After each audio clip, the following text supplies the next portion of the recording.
मी सुनेत्रा अजित पवार गांभीर्यपूर्वक प्रतिज्ञा करते की कायद्याद्वारे स्थापित झाले आहे अशा भारताच्या संविधानाबद्दल मी खरी श्रद्धा व निष्ठा बाळगीन।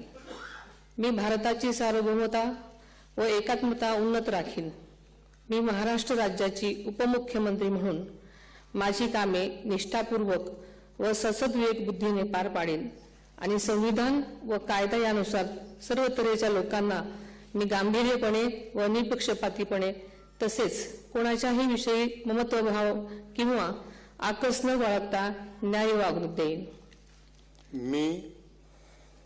मी सुनेत्रा अजित पवार गांभीर्यपूर्वक प्रतिज्ञा करते की महाराष्ट्र राज्याची उपमुख्यमंत्री म्हणून माझ्या विचारार्थ आणली जाईल किंवा मला ज्ञात होईल अशी कोणतीही बाब अशी उपमुख्यमंत्री म्हणून माझी कामे यथायोग्य पार पाडण्यासाठी आवश्यक असेल ते खेरीज करून एरवी मी कोणत्याही व्यक्तीला किंवा व्यक्तींना प्रत्यक्षपणे वा अप्रत्यक्षपणे कळवणार नाही किंवा त्यांच्याकडे उघड करणार नाही।